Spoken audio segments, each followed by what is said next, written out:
Está entrando no ar, programa Conexão Prata. Informação, notícias, música, entrevistas, debates, dicas de festa, sorteio de brindes. Acompanhe agora, programa Conexão Prata. Olá, muito bom dia! Hoje é sábado, 18 de janeiro, 10 horas 3 minutos. Estamos começando agora o nosso programa de sábado, Conexão Prata, né? O seu canal aí de conversa com a gente por aqui. Eu sou a Sabrina Bernardi e nós vamos ficar juntos nessa manhã para conversar um pouquinho aí pelo Facebook, né? Em nossa live ao vivo, também no nosso WhatsApp, porque hoje a gente vai falar sobre a questão da imigração italiana, vai ser um assunto muito bacana, então fica ligadinho. Mas antes disso, a gente acordou com uma notícia triste aqui na Rádio Prata. É isso mesmo. Recebemos a notícia aí do falecimento do amigo Elton Borges de Castilhos, aos 62 anos, ocorrido ontem, né? O Elton foi da primeira equipe de sonoplastas da Rádio Prata. E a gente, né, não podia deixar isso em branco. Então, ele, juntamente com o pai dele, o Jaime, tiveram aí uma grande participação na parte técnica da montagem e dos primeiros anos da emissora, né, da Rádio Prata Serra. Então, nós vamos falar agora diretamente com o professor Rômulo Bernardi, e ele que conhece melhor essa história vai contar um pouquinho para a gente sobre o Elton, né, e sobre o pai dele aqui, a importância deles na Rádio Prata. Bom dia, professor. Bom dia, Sabrina. Bom dia, ouvintes da Rádio Prata. Olha, como tu bem disseste nessa introdução, é triste a gente iniciar esse programa da Conexão Prata nesse sábado com essa notícia que me surpreendeu, e que surpreendeu a muitos dos que conheceram o Elton, né? Como eu coloquei numa mensagem que liguei cedo para a direção da rádio, até porque assim, toda a equipe que está trabalhando hoje, praticamente é só o Percy que tem conhecimento da trajetória do Elton, né? Mas nós acompanhamos isso desde o início, aos 45 anos da existência da Rádio Prata, nós acompanhamos o trabalho do Elton.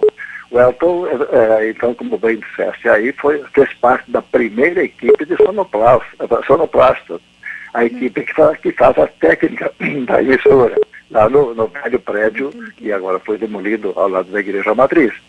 E o pai dele teve um papel, assim, fundamental na montagem do equipamento da Rádio Prata. Depois, evidentemente, entraram os engenheiros. Mas nos primeiros anos era o seu Jaime Castilhos, né, que era chamado para dar a assessoria técnica na emissora. E quando, por exemplo, que faltava a energia, que desse algum problema no transmissor que operava lá embaixo no bairro São Peregrino, era chamado o seu Jaime para subir, verificar a torre, primeiramente aí na torre, e depois então, se fosse o caso de troca de válvulas, assim por diante, que era o trabalho mais difícil da época, na época da rádio ainda com equipamento valvulado, hoje é todo transistorizado, né? Então a gente acompanhou toda essa trajetória do Elton aí, fazendo a técnica, sempre com muito esmero, com muito carinho, né? Era gostoso ver, né, o trabalho que desempenhavam, né? O trabalho na montagem das fitas, das gravações, assim por diante, né? Era um trabalho era o início da Rádio Prata há 45 anos atrás, né? Então a gente acompanhou todo esse trabalho, né? E a gente não poderia deixar de prestar então esta homenagem. Eu fico feliz, por um lado, triste pelo passamento do Elton aos 62 anos, né? Um guri que a gente conheceu desde criança, foi nosso aluno, por sinal, toda a família foram nossos alunos aí na escola Reinaldo Querubino, né? Mas assim, a gente fica triste pelo passamento. Por outro lado, nós entendemos que seja assim muito importante esse preito de homenagem que a Rádio Prata presta neste momento da sua partida, né? Então, nós queremos então, a pedido da dona Claudete também, transmitir em nome da direção, funcionário da Rádio Prata, os nossos profundos sentimentos a família do seu Elton Castilho, né, o pai dele, os irmãos, todos trabalham na parte técnica de componentes eletrônicos, manutenção de equipamentos, assim por diante, né. Queremos então transmitir para a família os nossos sentimentos pela passagem prematura. Acho que assim, 62 anos, Elton tinha uma vida muito promissora, um homem, um rapaz trabalhador, né, dinâmico, sempre alegre, e a gente então fica lamentando essa passagem neste final de semana. Eu agradeço a direção da rádio pelo convite de estar aqui. Eu gostaria de estar falando sobre outras coisas nesse sábado, nesse final de semana.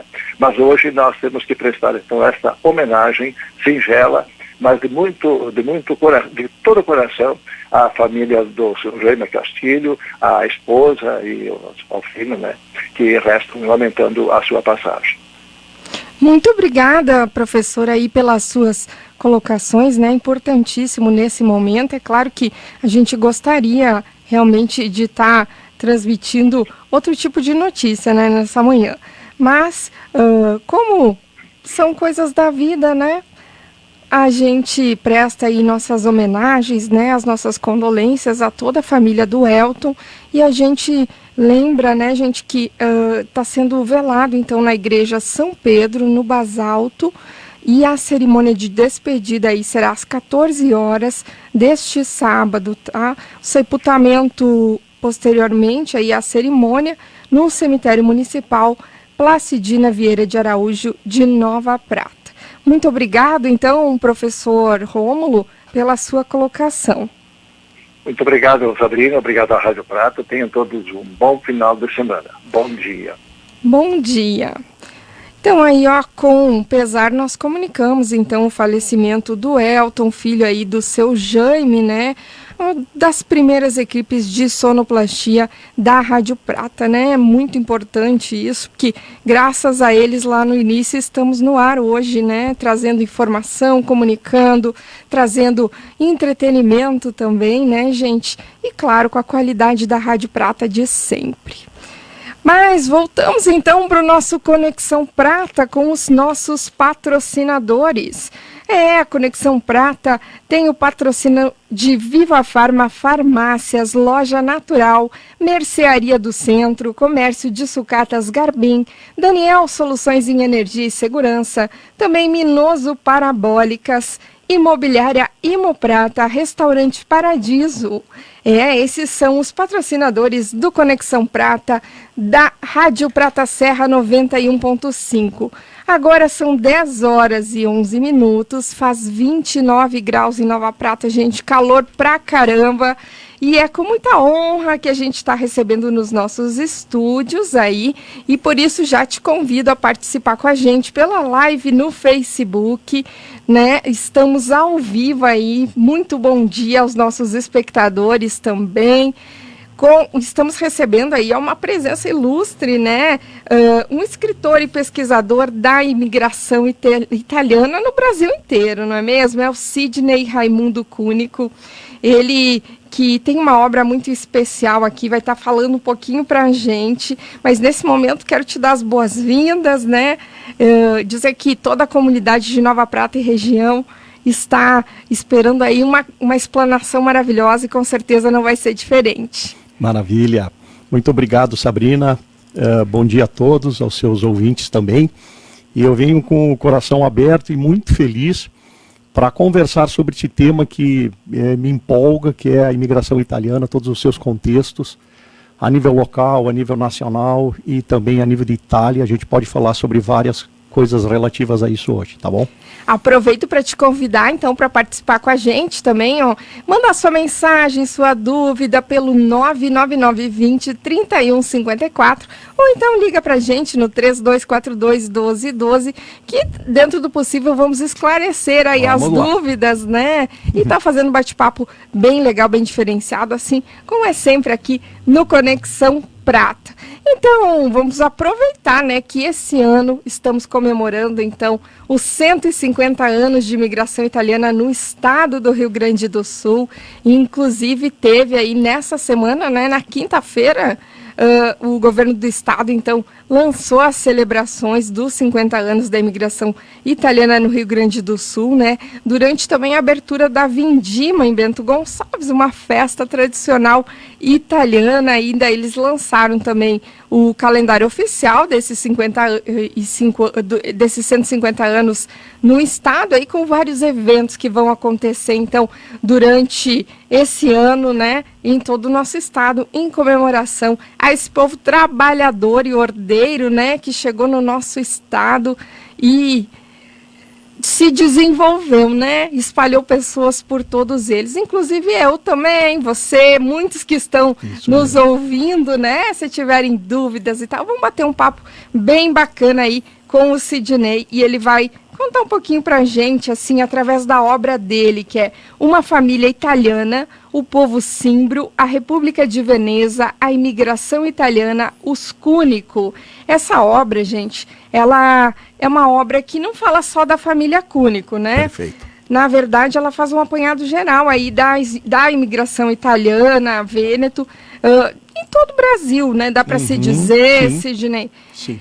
E é mais ou menos a trajetória de todas as famílias italianas, né? Claro, tem esse viés da família Cúnico, mas a gente vai estar conversando aqui, ele me contava também sobre vários contextos de outras regiões, né, que não no Rio Grande do Sul.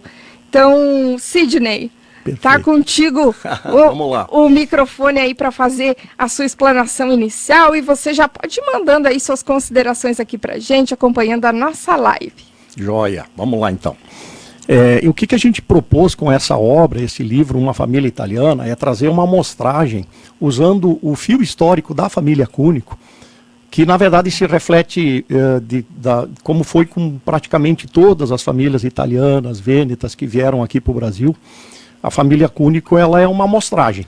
Por que ela é uma boa amostragem na nossa opinião, tá, Sabrina? Eu vou começar contextualizando esse ponto que é fundamental.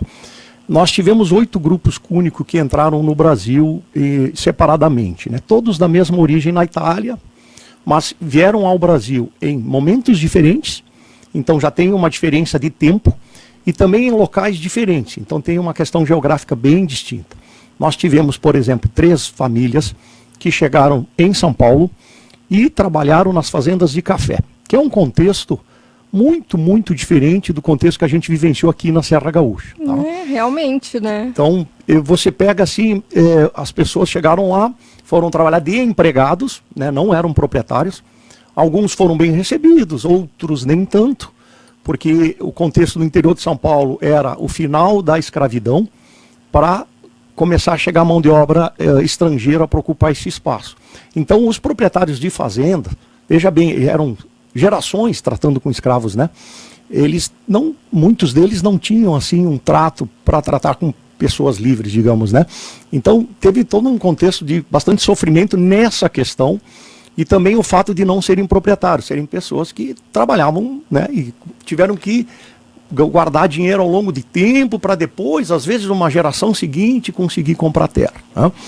Nós tivemos 2 grupos bastante grandes que se estabeleceram na região de Curitiba, primeiramente no litoral do Paraná, e um contexto também diferente, porque eu chamo de uma região assim semi-urbana para eles, né? Diferente de nós aqui, lá eles também receberam colônias, mas as colônias eram muito próximas da cidade de Curitiba, que era uma capital e uma cidade grande para a época já, né? Então eles não tiveram o isolamento que nós, os nossos antecedentes aqui da Serra Gaúcha, tiveram. Então é um contexto já bem diferente também, porque a gente percebe que lá, logo na primeira geração, as famílias estavam bem estruturadas, até economicamente, socialmente falando, bem posicionadas. Aqui não, aqui as nossas famílias sofreram gerações. Foi né? baixar a cabeça, e carpir a terra, né? Derrubar pinheiro. Pensa só, você vai pegar aqui, por exemplo, as 2 famílias Cúnico que chegaram no Rio Grande do Sul, uma era Nova Bassano, que é a minha inclusive, tá? Então eu tenho origem bem próxima aqui de Nova Prata, e a outra ficou em Guaporé, depois de ter ficado um tempo em Bento Gonçalves. Ambas ficaram bastante isoladas no interior, distante, no final de uma linha, por exemplo, que a gente chama de linha, né? O meu antecedente, Ângelo Cúnico, ficou na linha Luiz de França, em Nova Bassano, no lote número 1. O lote número 1 era o primeiro, era o mais distante, né? A contagem começava de trás para diante. A pessoa tinha um vizinho próximo realmente, ou 2, ou 3, e ficava assim, isolado por dias ali trabalhando. Estou falando isso nos primeiros anos, né? Aí veio precisava produzir o próprio alimento, plantar, colher, tudo isso, produzir, né? Tudo. Então, são contextos bem diferentes que a gente traz nessa pesquisa, que foi muito prazeroso fazer essas comparações, né, de locais. Teve também um grupo que chegou no sul de Santa Catarina, um grupo de Nova Veneza, que tem uma história bastante parecida com a nossa aqui. Então, são 3 contextos bem distintos: São Paulo, Curitiba e Rio Grande do Sul, né? Na questão histórica também, nós tivemos pessoas, o primeiro deles chegou em 1877, no Império ainda, né? Em Curitiba, um grupo grande, 3 irmãos liderados pelo Antônio Cúnico, o mais velho. Então essas pessoas chegaram vários anos antes que os que chegaram aqui, em 1892, já tem uma diferença aí de 15, 17 anos, né? Então já tem um tempo, porque o nosso pessoal já chegou na República. Eles chegaram no Império, foram convidados pelo imperador do Brasil. Isso tinha todo um cerimonial, tinha todo um contexto diferente na representatividade que se tinha lá na Itália, né? Muitos interioranos, agora a gente pode ir um pouquinho falar do contexto italiano, né? Moravam no interior lá, todos eram muito pobres. Alguns poucos poderiam estar morando em cidade já, trabalhando assim em empresas de lanifício, de couro, né? As primeiras indústrias no norte da Itália. Mas eles tinham isso assim, de, vou para o Brasil porque lá tem um império, né? Tem um imperador. Aí alguns chegavam aqui, tinha virado o jogo no meio da viagem, assim. Chegavam aqui, já tinha caído... Quanto tempo demorava para vir? Uns 40 dias.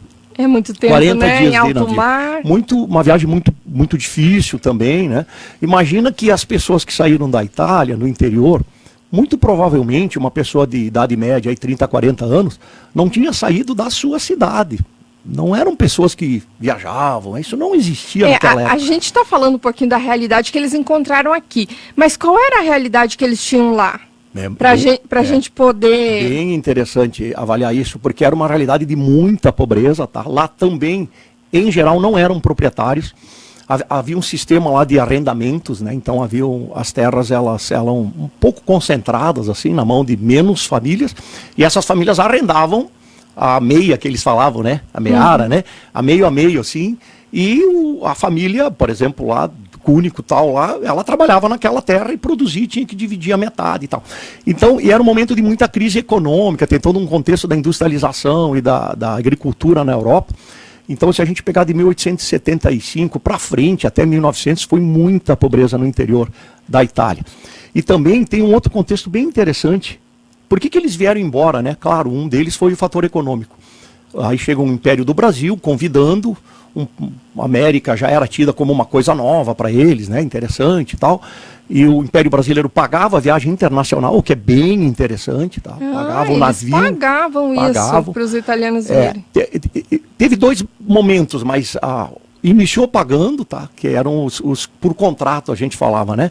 Eles assinavam um contrato lá na Itália e vinham com o governo brasileiro pagando e fornecendo a terra aqui para pagar depois com calma, né? Mas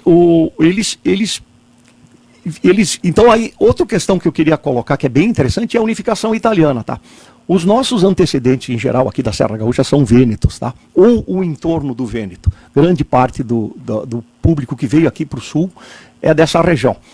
Quando a unificação da Itália aconteceu, e foi muito recente, 1860, por aí, o Vêneto não entrou na Itália primeiramente. Ele era um reino separado, tá? Com a sua história, com a sua língua e tudo mais. Assim como Roma também não entrou num primeiro momento, porque o Papa não concordava com a unificação. Aí teve uma unificação que foi um pouquinho forçada, digamos assim, em 1866. Veja bem, apenas 11 anos depois disso, o primeiro grupo cúnico estava chegando no Brasil. 11 anos é um tempo muito curto, Sabrina. As pessoas lá não se viam como italianos ainda naquele momento, né? Se viam mais como vênetos, falavam vêneto, não falavam italiano, não entendiam os romanos, eles não entendiam os povos de outros leões. E eles estavam tristes de uma certa maneira, uma parte do público, porque Veneza tinha perdido a sua independência, o seu esplendor, né? Agora era parte de um outro país. teve questões que envolveram a própria Igreja Católica, né? Como o Papa foi contrário à unificação da Itália e ele foi forçado por força de guerra a aceitar a unificação, quem era muito devoto, que era muito ligado à Igreja Católica, também tinha esse sentimento. Então chega alguém lá naquele momento e diz, tem um país lá, tem um imperador, está convidando para ir, está pagando a passagem, o pessoal, e vou ter terra, eu vou ser proprietário de muita terra, que para eles chegarem a ser proprietários na Itália levou gerações depois, para a Itália se tornar um país desenvolvido como a gente conheceu. Então, eles viram realmente, foi a vontade de comer com a fome, né? Foi a luz no fim do túnel. Isso aí. Né? E aí eles vieram em grande escala. Então, o primeiro grupo cúnico chegou em 77, na época do Império, mas os últimos chegaram em 92 e 95 já. O último grupo chegou em São Paulo, já na República. A República continuou fazendo um certo incentivo, mas mudava um pouco algumas dinâmicas e tudo mais. Então, essa representação é interessante, porque também tem a ver com os momentos, né, de que se passou. Exatamente. Então, eu vou chamar um intervalinho aí, com alguns, no apoio aqui da Viva Farma Farmácias, né, em 3 endereços, 3242-1531, fale com o Nego, com a Giovana, com a equipe, que está prontinha para te atender com todo o carinho. Ainda com a gente, a loja natural do Ronaldo Tarrascone, mercearia do centro, com grande variedade de produtos especiais, de qualidade, tem pães, tem lanches, tem biscoitos e frutas, e o fone para contato é o 981055868. Também com a gente o comércio de sucatas Garbim. Chame o Garbim, recolhe e compra materiais recicláveis. É só chamar no 996-20-9096. Um bom dia ao pessoal que está nos acompanhando aqui na nossa live. Já já a gente volta trazendo aí as referências da nossa live.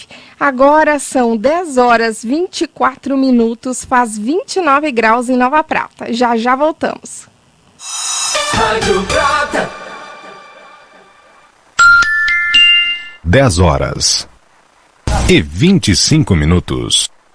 Ofertas Viva Farma. Leite Apta Nutri 3 Premium 49,90. Sabonete nível 85 gramas 1,99. Fralda Cremer pacote 19,90. Desodorante Aero Axe 150 ml 9,90. Carnetes selecionados 19,90. Confira na Viva Farma Farmácias, em Nova Prata, em 3 endereços. Teleentrega 3242-1531.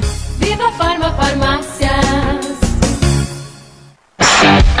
Garbim Comércio de Sucatas. Compra alumínio, baterias, fogões velhos, ferro velho, metal, bronze, máquinas e geladeiras velhas. Deixe seu ambiente limpo e agradável. Chame o Garbim, ele é a solução certa para recolher suas sucatas velhas. Garbim atende também aos sábados e domingos. Ligue e solicite nossos serviços pelo 99620-9096 ou na Estrada Pinheiro Machado, bairro Gramado, ao lado da igreja. Mercearia do Centro oferece grande variedade de produtos especiais como vinhos, chocolates importados, produtos de padaria e mercado, almoço delivery de segunda a sexta-feira, sábados e domingos frango assado, massa caseira e maionese. Mercearia do Centro, em novo endereço, na Avenida Presidente Vargas, no antigo Mercado Up. Atendimento em horários diferenciados. Ligue e faça seu pedido. 98105-5868. Daniel Soluções em Energia e Segurança. Faça economia na sua conta de luz. Invista em energia solar fotovoltaica. Redução que vale muito a pena para o seu bolso. Faça um orçamento ligando para 3242-0110. Daniel Soluções em Energia e Segurança. Rua Ernesto Pandolfo, 262, Sala 258, Nova Prata. Na Loja Natural, você encontra os mais variados instrumentos musicais, fones e microfones, caixas e retornos de som, CDs, DVDs e discos de vinil do seu artista favorito, camisetas personalizadas, jogos, cabos e conexões de áudio, suportes e acessórios musicais, de informática e para celulares. E tem muito mais, tudo num único lugar. Loja Natural, a loja do Ronaldo, esquina das Avenidas Júlio de Castilhos com a Borges de Medeiros, ao lado da Unimed em Nova Prata. Telefone 3242-1649. Imoprata, desde 1984 no ramo, conquistou a confiança da população da cidade e região. Negócios intermediados pela Imoprata são garantia de segurança e ótimos negócios. Aluguéis, loteamentos, compra e venda. Sua melhor opção é na Imoprata. Visite o nosso site www.imoprata.com.br ou ligue 3242-1740. WhatsApp 99909-2384. Imoprata, desde 1984, a sua melhor opção. Comida de qualidade, ótima localização e um atendimento personalizado. Restaurante Paradiso conta com um buffet muito bem elaborado, uma diversidade de saladas, pratos quentes e carnes, além das deliciosas sobremesas e aquele cafezinho. Atendimento ao meio-dia, todos os dias da semana, em frente à Praça da Bandeira, no centro de Nova Prata. Restaurante Paradiso, o restaurante do Paulinho. Minoso Parabólicas, revendedor autorizado Sky em Nova Prata e região. Agora conta com antenas digitais via satélite e antenas para celulares com a mais completa assistência técnica. Na rua Fernando Luzato, 161, em frente à Prefeitura de Nova Prata. Ligue 3242-2146 ou 999-690435.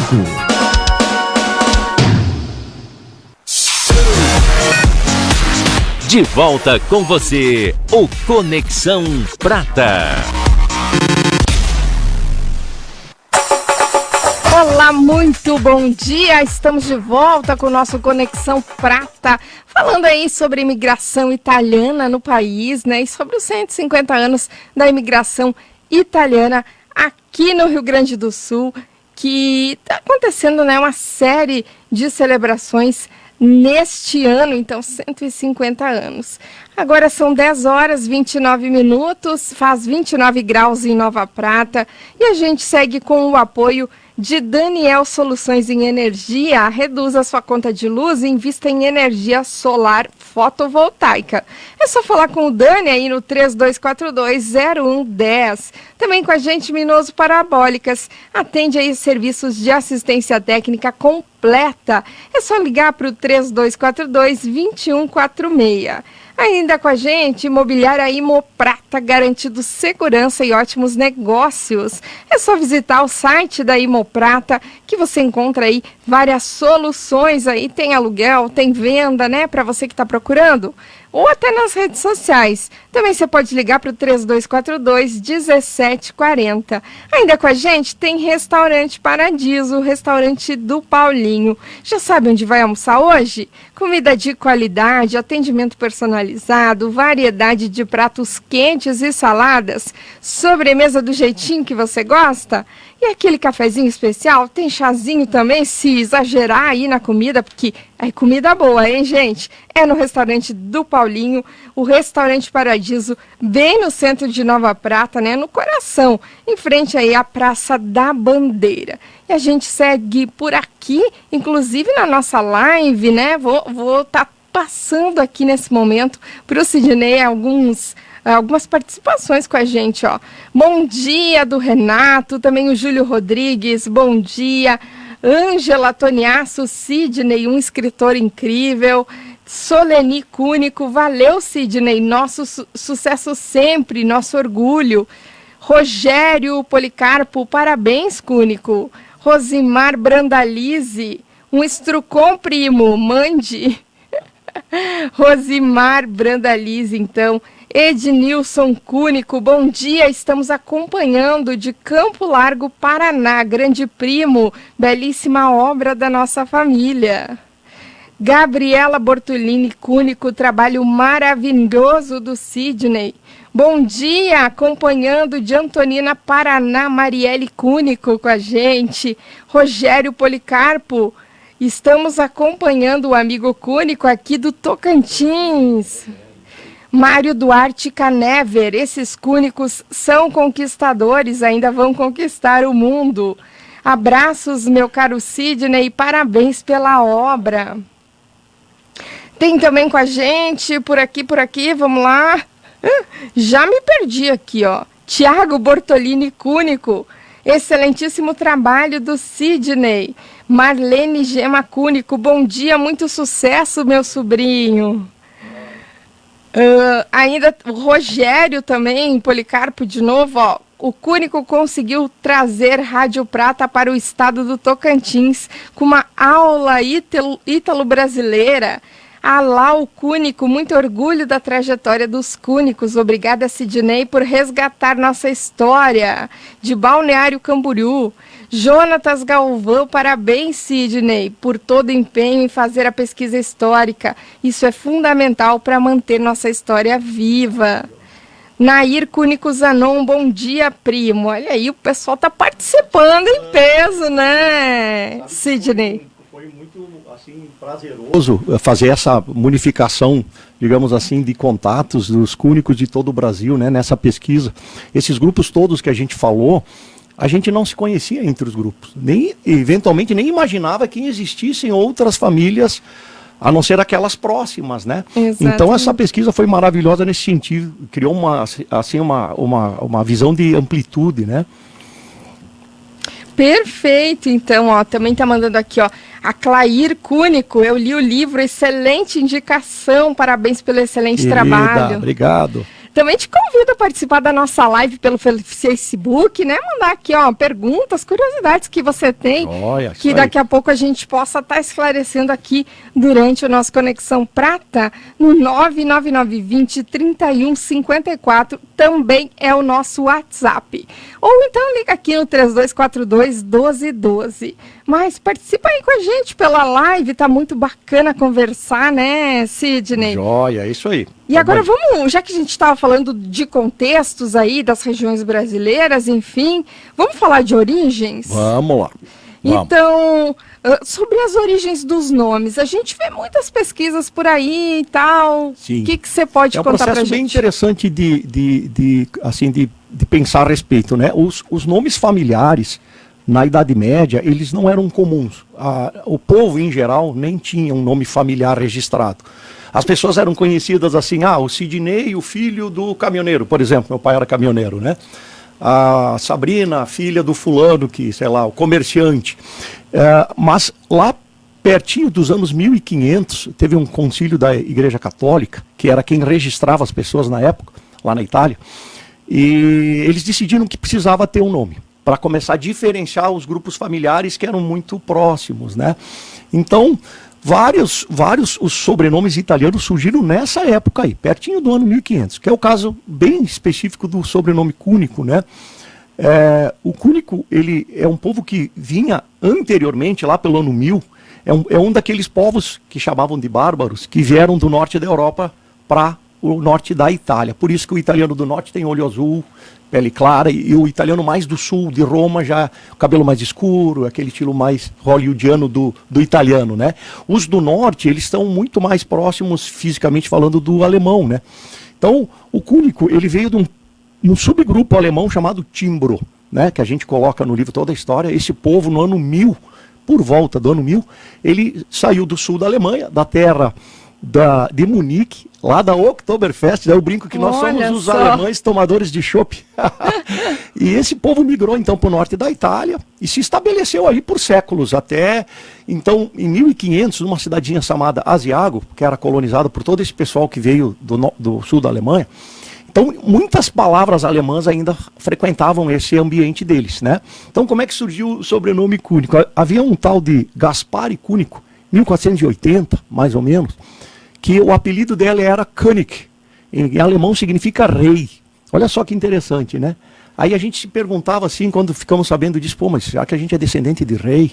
Não, não pode, não é possível, o povo lá era muito pobre, todo mundo vivia muito no campo, né? Na verdade, entendemos, depois de bastante trocas assim, que isso era um apelido, sabe? Aquele apelido assim da pessoa que talvez se acha meio importante, meio brincalhão, aí as pessoas chamam, aquele se acha o rei e tal. E ele tinha esse apelido, Gaspari, o rei, o König, que a palavra foi migrando um pouquinho, ficou Cúnico mais italianizada, né? Mais próxima da língua vêneta da época. O sobrenome começou a aparecer em registros, isso a gente tem no livro, foi possível encontrar, baseado em estudos de outros pesquisadores italianos lá, escritos em cartório, onde dizia assim, o fulano ficou viúvo.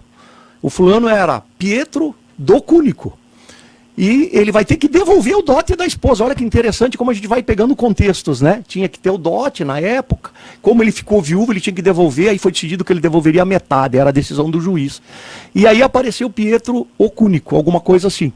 Depois, em seguida, aparece um fulano que perdeu um filho e tal. E o nome começa a aparecer. E ele fica institucionalizado. A partir daí, as gerações que vão saindo, elas vão sendo registradas com um nome assim, Cúnico. E o sobrenome italiano, em geral, tem esse tipo de origem. Ele pode derivar de um apelido, como é o nosso caso, mas pode derivar de uma condição física, por exemplo, os baços. Os baços são baixos, né? Alguém tinha um apelido chamado fulano ou baixo, em algum momento lá do passado, mas era uma característica física. Tinha um que tinha um defeito no braço, um tinha um olho mais diferente, e assim tem nomes que vêm disso, de uma característica física. Tem muitos que são de profissão. Então, o fulano, o carpinteiro, dali a pouco gera um nome, é o sobrenome de uma família atual, em função de Calegari, por exemplo, das nossas amigas lá de Caxias, que tem a ver com sapateiro. Né? É um sobrenome muito usado, muito comum, se derivou de uma profissão. Né? E tem também os que são de geografia, de região. O fulano que mora perto do rio, que mora na região tal, então aquilo foi derivando sobrenomes. Isso aconteceu com praticamente todos os sobrenomes que a gente conhece aqui na Serra Gaúcha, ligado aos italianos. Né? Que interessante, né? Derivado aí de um apelido que refletia uma condição física, ou até mesmo a personalidade da pessoa, né? Uma ironia, uma brincadeira. Interessante, né? É assim que surgiu. Muito bacana. Anair Cúnico Zanon, parabéns, primo, pelo grande trabalho. Também, ele me corrigiu aqui, o Rogério, que não é Policarpo, é Policárpio. Cúnico conseguiu contactar com toda a família Cúnico? Sim. Conseguiu. Toda não, porque é muito grande, mas todos os grupos. É uma curiosidade que eu acho que a gente conseguiu, e é muito difícil. Rastrear todas as entradas do mesmo sobrenome, no caso Cúnico, no Brasil no período da imigração. Então a gente sabe que hoje, todas as pessoas que assinam o nome Cúnico aqui, muito provavelmente descendem desses 8 grupos, ou quase necessariamente, que foram os que geraram descendência, né? E a gente conseguiu voltar no tempo. Que aí nós temos então São Paulo, Santa Catarina, Paraná. São 3 grupos em São Paulo, um em Divinolândia, um em Capivari e um que está hoje na Grande São Paulo, mas se originou em Rio Claro. 2 na região de Curitiba, né, Campo Largo, Curitiba, Almirante Tamandaré, que é a Grande Curitiba. Tem um em Nova Veneza, Santa Catarina, que é próximo Criciúma, e 2 aqui no Rio Grande do Sul, que é Nova Bassano e Guaporé. São os 8 grupos. Todos os cúnicos que estão no Brasil hoje, fora algum que veio recentemente, eventualmente, tal, lá da Itália, esse pessoal todo deriva desses 8 nomes. Então, realmente, a gente conseguiu conectar todo mundo. Hoje é fácil, se uma pessoa me disser o nome do seu avô inteirinho e a cidade que nasceu, provavelmente eu localize toda a história dela até o ano 1500. E será que todo mundo aí conseguiu cidadania italiana, Sidney? Porque daqui a pouco você é um bom caminho. Sim, e sabe que muita gente me procura por causa disso. Ô primo e tal, vi aí que tu tem um monte de informação, queria saber como é que eu faço. Aí eu digo, me dá o nome do teu avô, com a cidade. Às vezes a pessoa não sabe o nome do bisavô, não tem muita informação, mas a gente consegue saber. E eventualmente dizer para ela onde procurar certidões, sim, é possível. Isso a gente tem feito bastante. Quem está aqui com a gente também, participando da nossa live, é a Maria de Lourdes Cúnico Galvão. Obrigado, Sidney, por resgatar a nossa história. Parabéns e um grande abraço. Iberê Schmidt, muito bom saber nossas descendências. Se possível, gostaria de saber se tens informações sobre as famílias Boito e Barbeiro. Muito obrigada. Não, eu conheço o Boito, tem um primo nosso, inclusive, esteve presente, veio lá do Mato Grosso, no nosso encontro cúnico aqui, que houve em São Jorge, é Boito, um abração para ele, deve estar nos ouvindo. Mas a história individual dessas famílias eu não conheço, aí tem que pesquisar realmente. E a origem do sobrenome aí? Aí teria que pensar a etimologia da palavra e tal, se pensar com um pouquinho de tempo dá para buscar. Perfeito. Também o Rogério aqui, dizendo que ele é de Bento, né? Isso mesmo. Mas mora no Tocantins. Tem o Moacir Cúnico Chile, é isso, será? Chile, que fala? meu tio. Orgulho do meu sobrinho, também acompanhando aqui com a gente. E aqui, a gente conversava nos bastidores, gente, tem muitas historinhas curiosas no meio disso tudo, inclusive vem retratadas aqui nesse livro que é muito didático, eu diria, tem mapas coloridos, imagens muito bacana, que daqui a pouquinho você que está ligado aí, ó, vai ter a oportunidade de ganhar um, tá Olha bom? aí, Então fica ligado aí na nossa entrevista, que daqui a pouquinho você pode ganhar um desses livros. A Thalita Cúnico, Sidney foi o grande incentivador do Encontro Cúnico. Foi lindo, um grande prazer. Isso então aí. a família já se encontrou já também. Aqui fizemos um encontro nacional em São Jorge, aqui pertinho. Olha, agora o próximo vai ser em Xanxerê, no ano que vem. Então a gente está tentando realmente se organizando para isso. Então, conta algumas historinhas curiosas aí pra gente. Tem uma muito legal, que é bem interessante, que foi um achado assim no meio de todas essas pesquisas, e a gente foi conversando com as pessoas, e uns lembravam de coisas que os avós falavam e tal. E o resumo da história é o seguinte: um menino de 22 anos chegou em São Paulo, pensa só a situação, 1891, sozinho, com um grupo de colegas, porque na lista do navio só tem jovens entre 18 e 25 anos, o que não era comum, tá, Sabrina? Normalmente as pessoas vinham em bloco familiar, pai, mãe, 2 filhos, 3 filhos e tal. Às vezes um viúvo, uma viúva, mas sempre um bloco familiar. Eles não, eles eram solteiros, então uma particularidade. Muito pobre provavelmente, chegou em São Paulo em 1891, e a gente vai encontrar esse menino casando em 1895, 4 anos depois, 96 por aí, 4 ou 5 anos depois, simplesmente com uma das moças mais ricas do Brasil na época. Sem brincadeira, não é...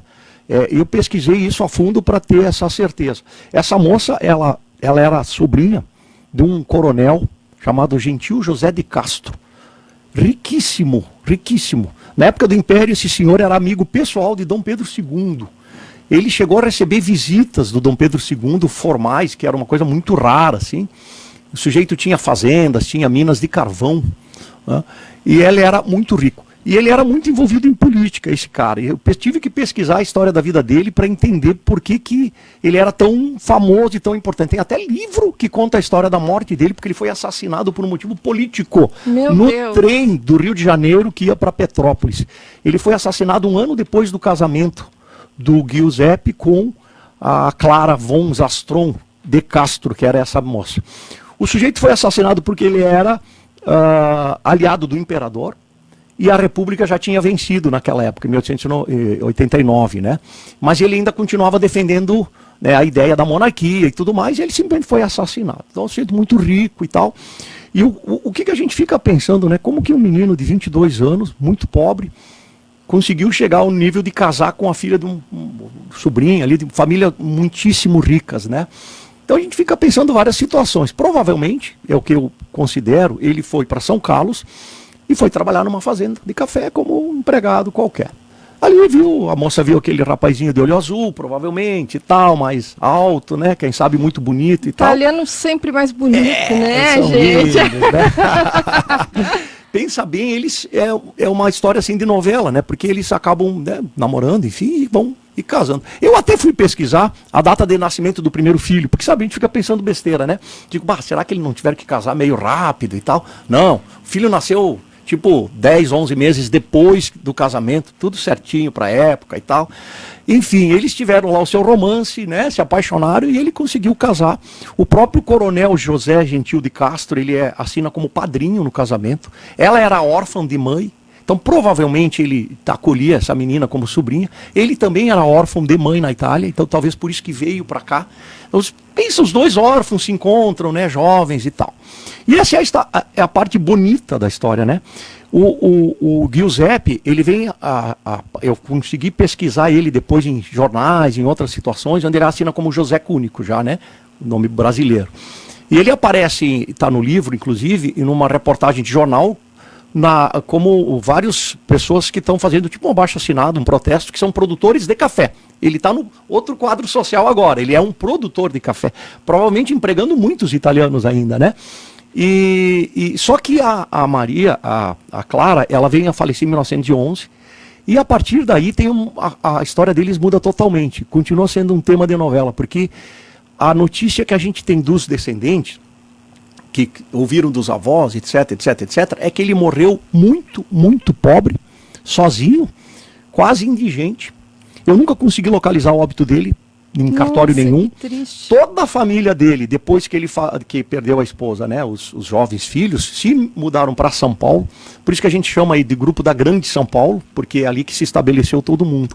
Mas ele, o Giuseppe, de 22 anos, que teve toda essa história de casar com uma menina riquíssima, ele vem, depois que ela faleceu, parece que ele perdeu ações da justiça, sabe lá o que ele se envolveu, a gente não sabe disso. Isso é uma pesquisa que eu ainda quero tentar avançar um pouco mais para entender a história desse casal. Mas ele morreu muito pobre, o que foi muito triste, né? Depois de tanto assim de casar com uma moça tão rica e ele se tornar um proprietário de terra importante, né? Então terminou triste essa história, mas é uma curiosidade que a gente encontrou, né? Uma outra que aconteceu, que foi uma polêmica em 1922 em Curitiba, que foi um assassinato entre irmãos também. Isso a gente conta bem a história no livro, que é uma coisa sempre triste, né? Simplesmente um irmão matou o outro. E aí tem uma série de notícias em jornal que vão contando o próprio julgamento. O sujeito que assassinou foi condenado 2 vezes, mas sempre teve um outro julgamento, e no terceiro ele foi absolvido. No meio ele trocou advogado, trocou a estratégia de defesa provavelmente, e foi absolvido. Provavelmente por alegação de defesa, autodefesa ou proteção de alguém e tal. Provavelmente teve uma desavença bastante grande. É uma família que a gente acompanha os jornais de Curitiba, né? Eu fiz esse trabalho. Desde os anos 1905 até 1922, eles aparecem muito na sessão de brigas, de confusão. Era um pessoal que bebia, fazia arruaça, aí vinha o delegado, aí prendia um dia, sabe? Era um histórico assim, agitado. Até que em um momento houve essa tragédia. O pai deles acabou também falecendo logo em seguida, em situação assim curiosa, por tipo algo tóxico assim. Então, pode até ser que a pessoa se suicidou, porque um dos filhos matou o outro, e pensa, olha como as coisas... Ou envenenamento né? Ou então ele trabalhava muito lá com produto químico e aquilo fez mal, mas seria uma coincidência, porque ele faleceu um mês depois que um filho matou o outro, pensa. A situação de um pai, ele já era viúvo também, tinha perdido a mulher um tempo atrás, então... várias histórias assim, que aí sim a gente entra na história particular, né, que são casos isolados, né, mas muito interessantes aí, né, da história das famílias. Tem uma outra curiosidade, se tiver um tempinho eu conto também. Pode contar, só quero ler mais umas colocações por aqui, tá bom, Sidney? Vai lá. Marielle, meu avô José Cúnico era de Nova Veneza e veio para Antonina, no Paraná, isso, né? Isso mesmo. Sônia Cúnico Parenza, grande pesquisa que trouxe muito do nosso passado e entender o presente, dificuldades que moldaram os Cúnico. Parabéns, meu irmão. Obrigado. O Rogério volta a falar por aqui, ó, parabéns à Rádio Prata pela brilhante entrevista com esse excelente escritor gaúcho, Sidney Cúnico. Ele vai levar o Rio Grande longe. Também com a gente a Daiane Cancún, parabéns ao Sidney por esse resgate maravilhoso da família Cúnico. Muito bom ouvir teus relatos, grande abraço. Olha, bacana, agradeço aí. Eu vou contar mais uma história então que é bem curiosa também. Quem estudou no ensino primário aquela Semana da Arte Moderna, né? Que teve o Brasil em 1922, que mudou toda a maneira como o artista brasileiro pintava quadros, etc, né? E aí tem uma das artistas mais famosas é a Tarsila do Amaral, né? Bem conhecida. Grande Tarsila. Os seus quadros ficam ali no MASP, em outros locais no mundo todo.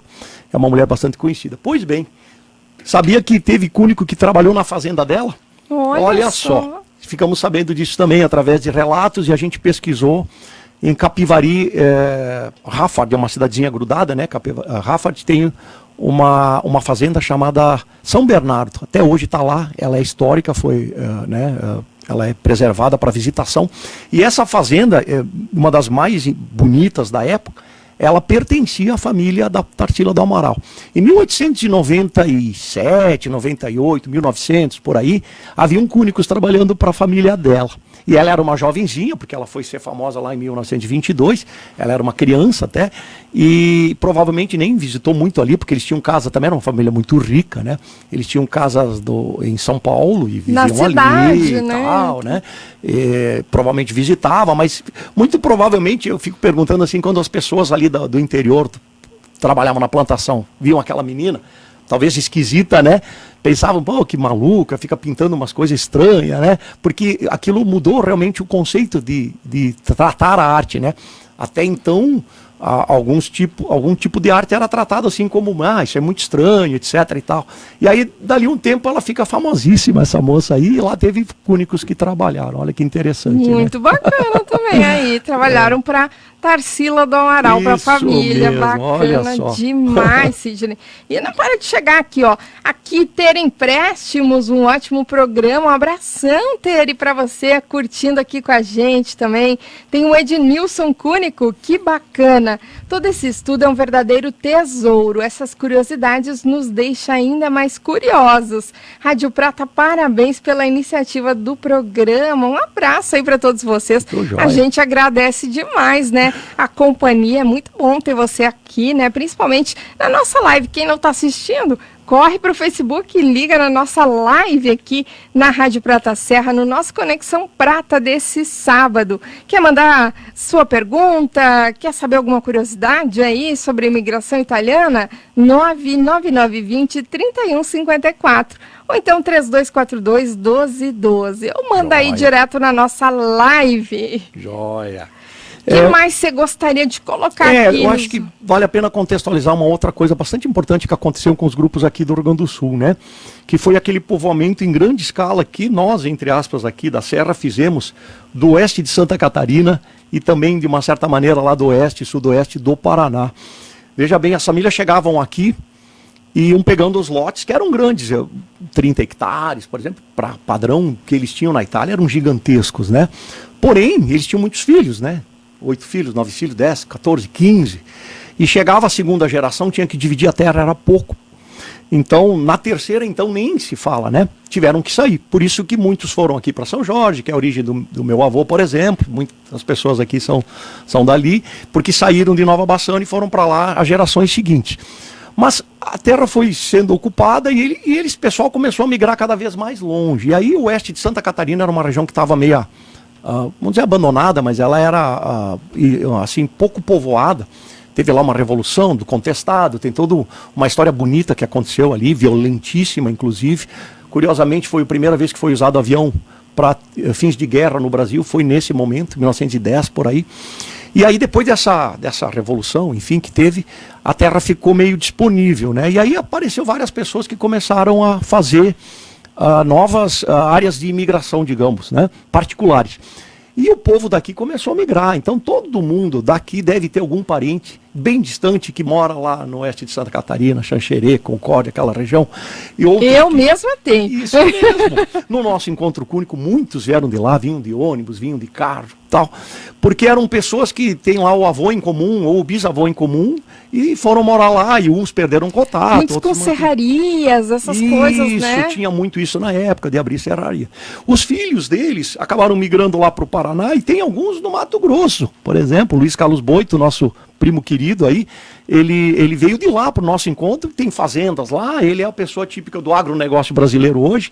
Então muito do que a gente fala do agronegócio brasileiro é uma boa parcela, vamos dizer assim, é formado por pessoas que tiveram origem aqui na Serra Gaúcha, que foram se espalhando as suas gerações.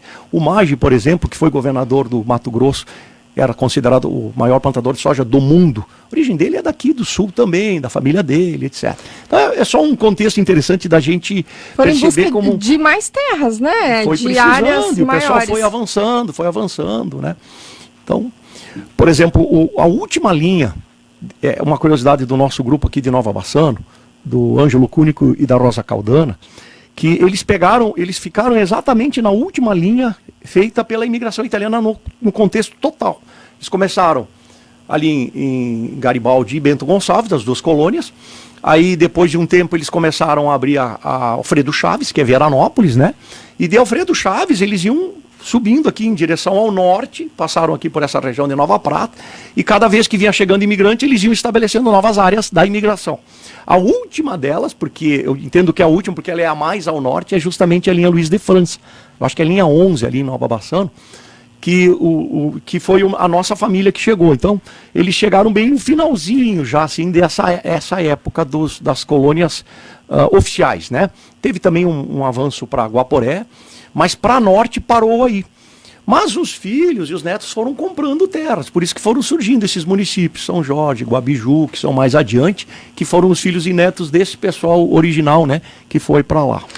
Sobre isso há uma colocação interessante do Jair Betiato, que o fundador de Chapecó veio de Guaporé, da família Pertazzo. Olha só, bom, né? Deve ser mesmo, eu acredito.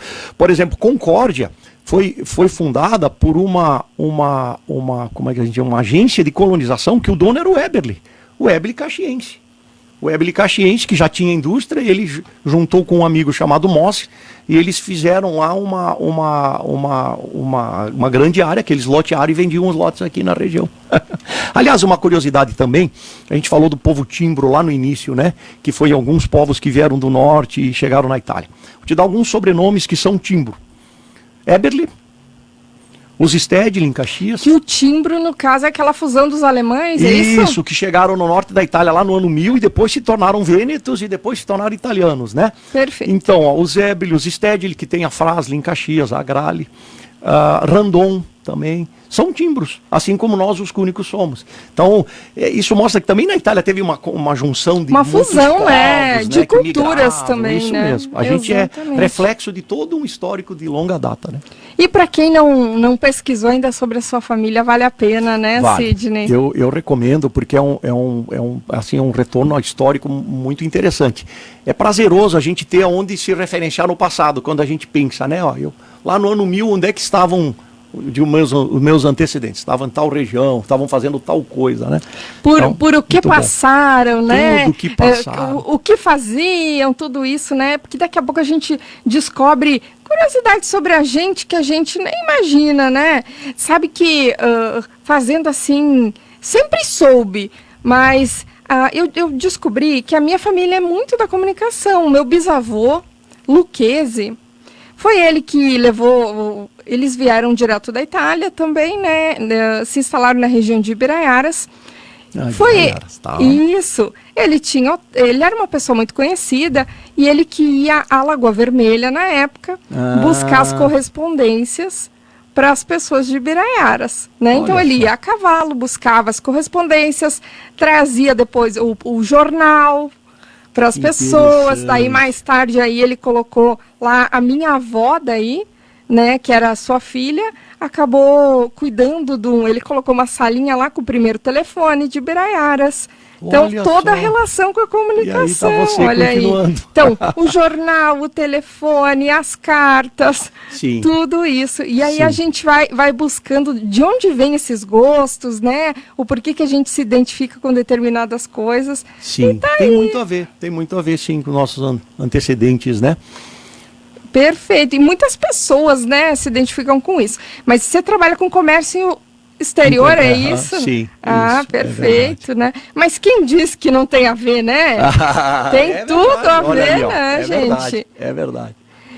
Mais alguma colocação, Sidney, que você acha relevante? Teve um momento interessante nessas pesquisas, aí foi em 2013, 2009.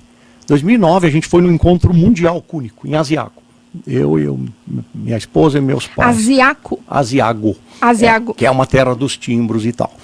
E lá, meu pai muito interessado em conhecer cúnicos do interior, porque ele também era do interior aqui, a gente foi visitar um primo distante lá, né? E esse primo distante plantador também, plantando, criando vaca, etc. e tal. E meu pai ficava impressionado, disse, mas como a terra aqui é produtiva, ele dizia, né? E falavam para nós, né? Ele dizia que eu via, né? Que a terra não era produtiva, etc. Na época, por isso que eles vieram embora, eles não tinham terra e tal. Daí o sujeito disse, que o teu pessoal foi embora, nós ficamos aqui, nós lutamos.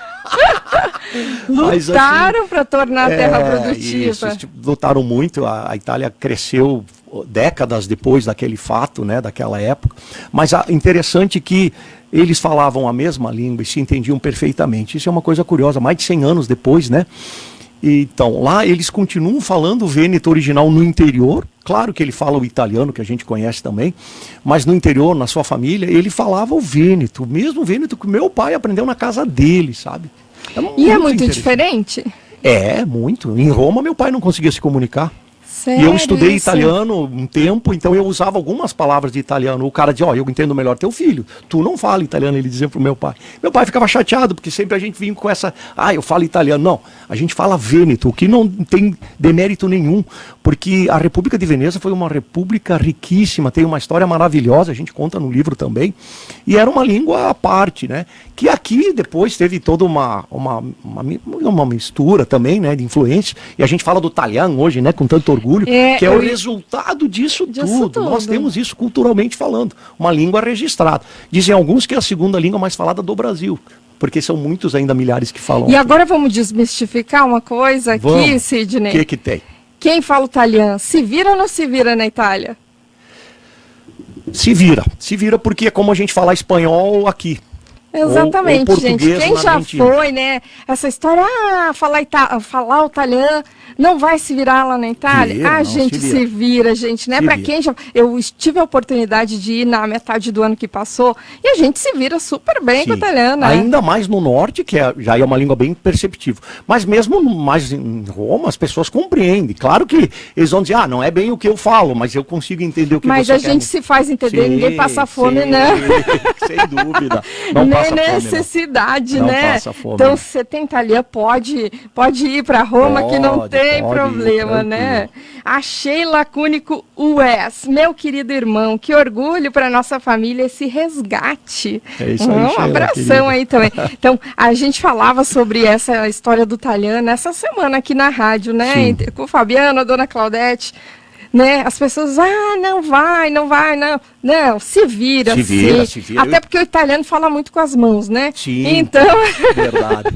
Dá para se virar tranquilo na Itália. O italiano, ele é um orgulho nosso aqui, né? Porque ele é o resultado da nossa história aqui, brasileira. É a fusão que veio da Itália. Exatamente. Isso mesmo, perfeito. Então, eu tenho muito orgulho do italiano, né? E a gente tem que valorizar, sim, aprender. Tem gente até que dá aula de italiano, ensina, etc. Ótimo também. Tem pessoas que ensinam o vêneto antigo ainda, também é válido. Eu não sabia que ainda ensinavam o vêneto antigo. Tem professor, Fernando Meneghetti, posso indicar para quem quiser. De onde é esse professor? Tu sabe que eu não sei a cidade dele, mas é aqui da região, tá? Pode ser Veranópolis. Atende online, provavelmente. Sim, aulas online. Tem gente de São Paulo que faz aula com ele, tem gente... Nessas horas, né, a tecnologia ajuda muito, né, pra gente sem se dúvida. virar Ele é um divulgador também, tem vídeos no YouTube e tal, sempre no vêneto original, digamos assim, né? Tem muito contato com Veneza e tal, né? E para quem, assim, quer também... Falando em questões de cidadania, né? Tem notícias aí de que nesse último ano, apesar de tudo que se aconteceu, né? Das enchentes e tudo, em Porto Alegre, né? Foi recorde. Então... Em liberação de cidadanias. Mudou muito, tá? Eu tive numa palestra do cônsul italiano de Porto Alegre, lá na UX, tá? Num evento que teve. Que mudou a lei, né? Isso. Mas também mudou o cônsul. É muito engraçado de ouvir esse cônsul atual, que é um sujeito mais jovem, mais jovial, ele falando de si próprio, tá? Mas ele falou o seguinte, que quando ele chegou no consulado, isso tem uns 5 anos, tá? O nosso processo dos cúnicos saiu logo depois que ele chegou, então a gente foi beneficiado, porque estava parado há 10 anos. Vocês fizeram todo um processo pelo Brasil. Sim, consulado de Porto Alegre. Mas esse cônsul, ele disse que quando ele chegou, o consulado de Porto Alegre era o pior do mundo. Meu Deus. Entre os consulados italianos, dentro das estatísticas de emissão de passaporte, aqueles dados que eles têm internamente, porque tinha muita coisa represada. Pois é, porque daí se fala em fila, né, de mais de 10 anos. Isso foi o nosso caso. Mas esse cônsul, que ele chegou eu não sei exatamente, mas uns 4, 5 anos, ele disse que agora o consulado de Porto Alegre é o melhor do mundo. Então ele disse, eu mereço palmas, ele falava, aí o pessoal aplaudiu, porque ele mudou toda a dinâmica do trabalho. Então, aconteceu. eu acredito que hoje sim, que esteja bem mais rápido. E foi ampliado, né? Foi ampliado também o trabalho. A gente até deu a notícia por aqui também, não sei se foi nessa semana ou na outra, que foi ampliado também canais digitais por telefone, por WhatsApp, para tirar dúvidas básicas que às vezes, né, acabam... Antes mandavam um e-mail e esperavam uma semana para ver se vinha alguma resposta. Agora não, agora tem, inclusive tem um vice-consulado muito ativo em Caxias, na SIC, na Câmara de Indústria e Comércio. E ele perguntar sobre isso, porque a gente sabe que desse vice-consulado, e que tipo de serviços eles prestam? A minha filha Gabriela ali, agora há pouco ela falou, ela vai encaminhar o passaporte da nossa netinha Isabela por ali, pelo consulado, vice-consulado de Caxias. Talvez nem precise ir a Porto Alegre. Então o que se consegue fazer em Caxias? Eu acho que em Caxias ainda não faz basicamente o passaporte em si, mas pode-se levar documentação, buscar documentação e principalmente é um suporte para tirar dúvida. Então, eles respondem um WhatsApp com uma certa agilidade, são precisos, são informações corretas. Então, eu mesmo utilizei muito o vice-consulado na reta final do nosso processo, para entender o que tinha que fazer, para emitir o passaporte e tal. Então, o vice-consulado ajudou muito. Mas eu diria que o consulado como um todo de Porto Alegre está muito rápido agora, está muito rápido. Que bom, né? Uma boa notícia para todo mundo, né? Porque chegava a dar um desânimo o pessoal de encaminhar, né? A minha família, a gente fez por uma agência direto, aí a gente fez direto na Itália, né? Na Itália mesmo? A gente contratou uma agência aqui que trabalha no Brasil, mas trabalha direto com advogados italianos. E levou mais ou menos uns 2 anos e meio aí. Foi super rápido. Ótimo. Criamos um grupo dentro da família, fizemos várias pessoas, economizamos bastante, né? Porque taxas, né? O processo particular, ele em si, ele é caro, né? Sim, muita papelada, né? Então, hoje tem esse tipo de serviço também disponível para quem tem mais pressa, né, gente? Sim. Mas é muito bom saber que o consulado italiano aí está despachando. E é realmente o que está acontecendo, né? Porque a gente percebe que as pessoas não estão mais tendo que esperar tudo aquilo. E a própria confecção do passaporte rosso, né? Bem mais rapidinho. Então, hoje você marca com mais agilidade, não precisa esperar meses, né? Porque eram filas muito grandes também para estar lá confeccionando, né? Depois que você já tem em mãos a sua certidão italiana. E lá no consulado é muito rápido, inclusive. Antes não, antes a gente chegava e estava cheio de gente lá e era uma confusão, assim, ficava uma impressão até ruim. Isso anos atrás, né?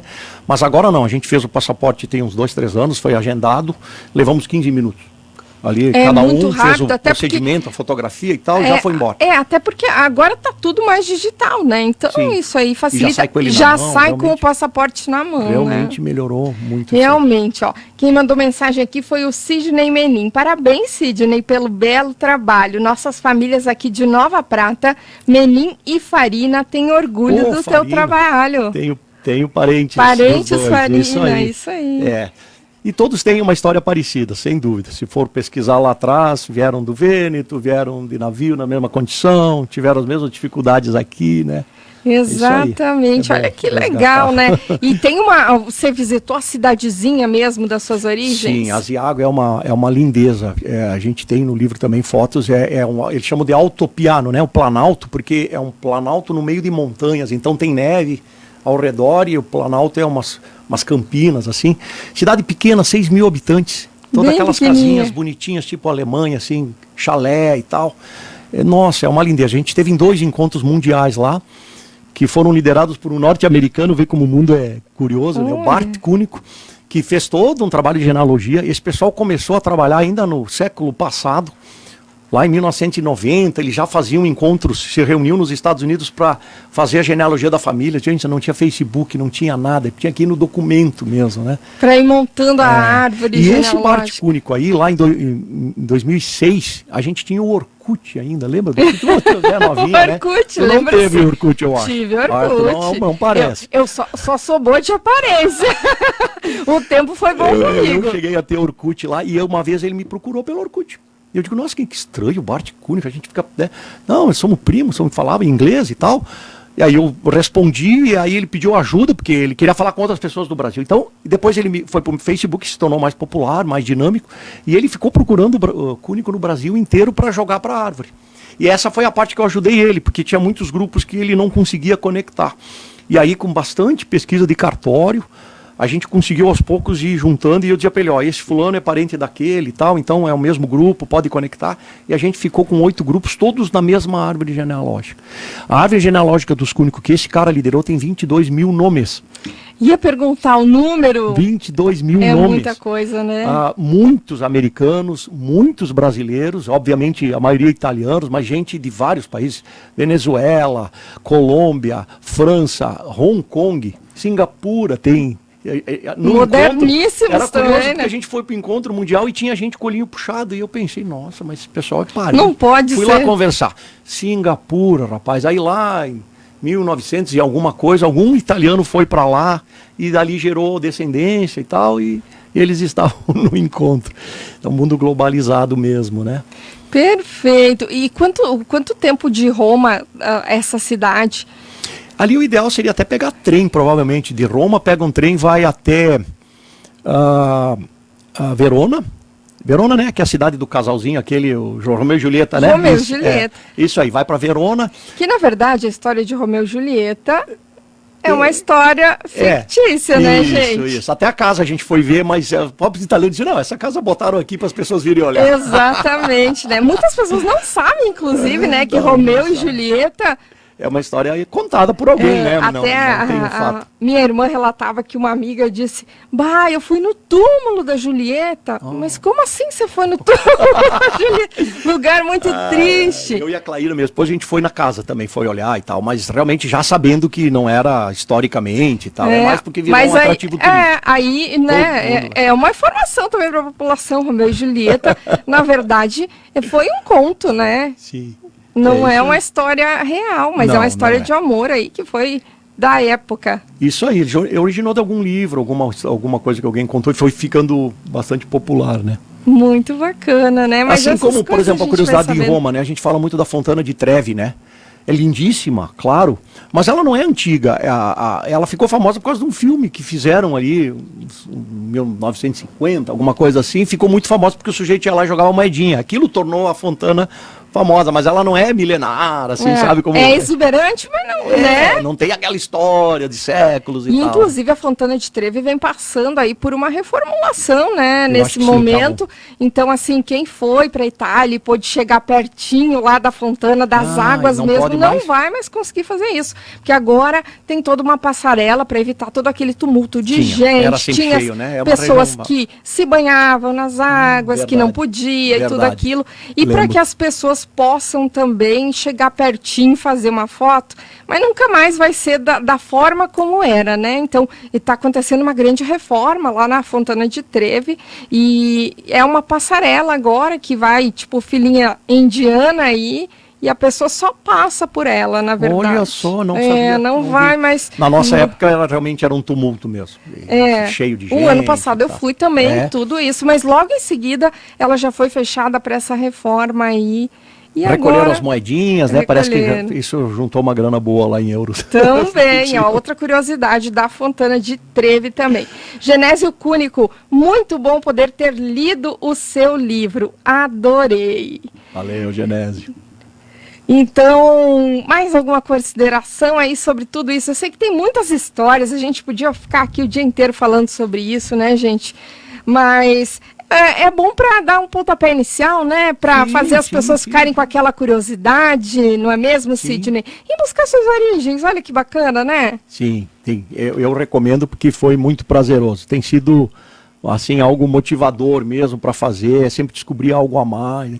Eu conto no livro, teve um documento esse que conectou a duquesa lá com o italiano, o Cúnico lá, que quando eu consegui, que chegou do cartório, eu saí pulando na sala lá em casa, porque é umas vitórias, assim, que a gente vai conectando coisas do passado, conseguindo recuperar, né? Então... coisas que às vezes, né, a gente acha que não tem como, e tem sim, né? Principalmente hoje, com o uso da tecnologia, é tão mais fácil aproximar as pessoas, hoje né? Tá muito mais fácil. Dá para fazer muita consulta por exemplo, o Arquivo Nacional tem um acervo maravilhoso que a gente acessa por site e tu consegue olhar as listas de navios lá de 1880, 890, por porto, etc.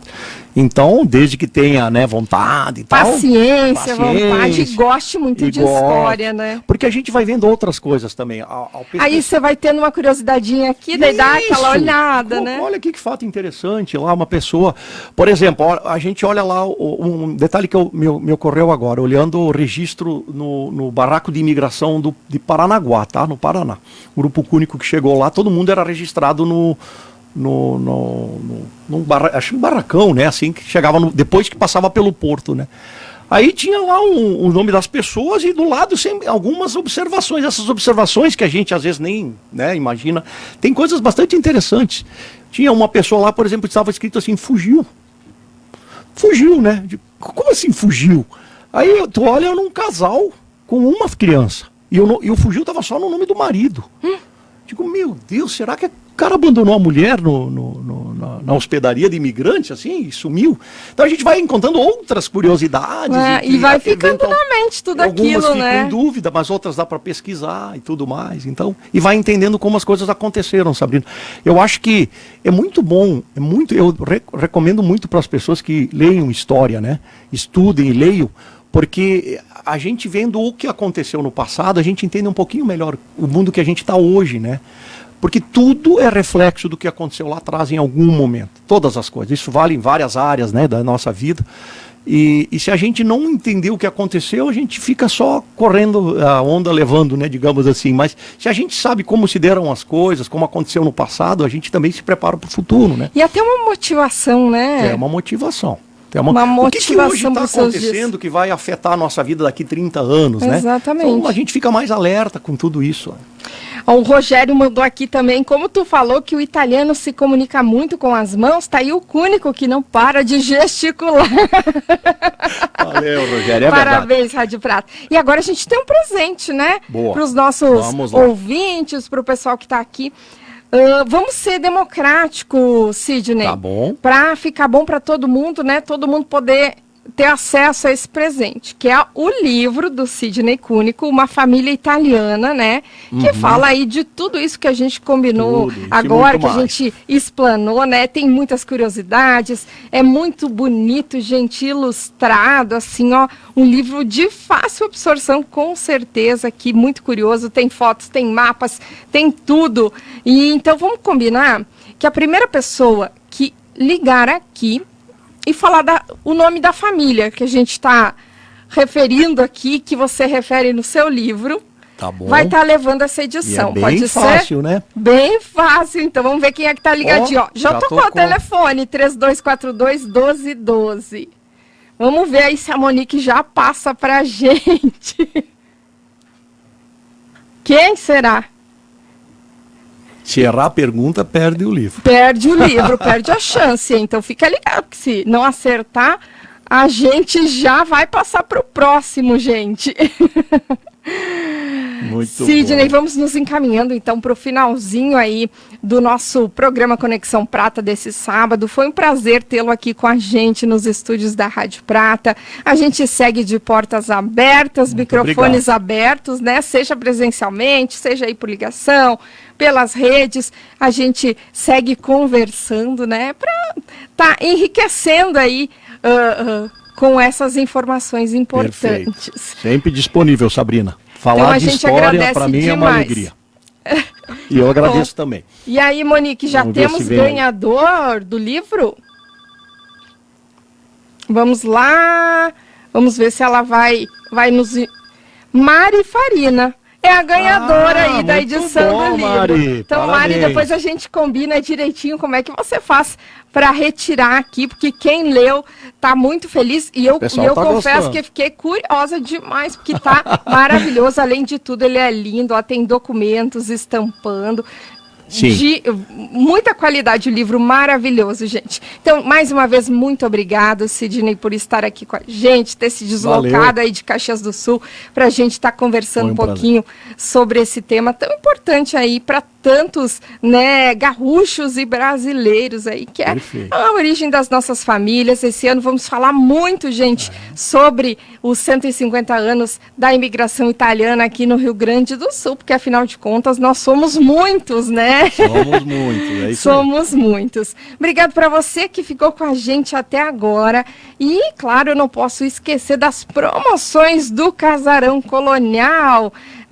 Tudo que você precisa e só em um lugar. Tem as mega ofertas desse sábado, dia 18. Cebola, R$ 1,99 o quilo. Ovos brancos, só R$ 16,99 a bandeja. Também mamão formosa por R$ 5,99 quilo. Pitaia, e é época de pitaia, R$ 13,99 o quilo, tem branca e tem rosa. A batata rosa, R$ 13,99 o quilo. E o salame, ó, para os italianos, o Cantelli, quem não gosta, né? Não é só italiano, R$ 35,99 o quilo. O Casarão Colonial é a casa da sua família aí, ó.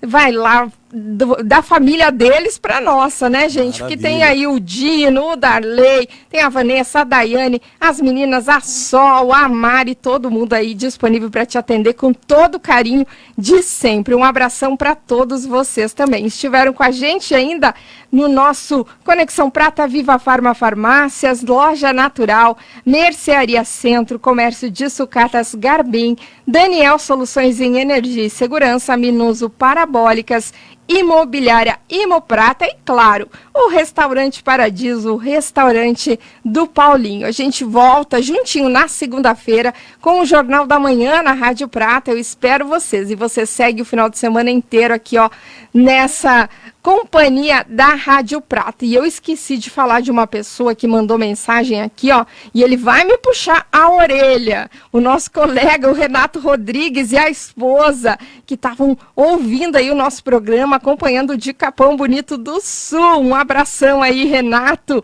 e também a Neuza. Desculpa, tá, meu amigo? Esqueci de você, mas ele tá desde o início aí do programa, mandando aqui com a gente, participando. Um grande abraço a todos, um ótimo final de semana, até semana que vem.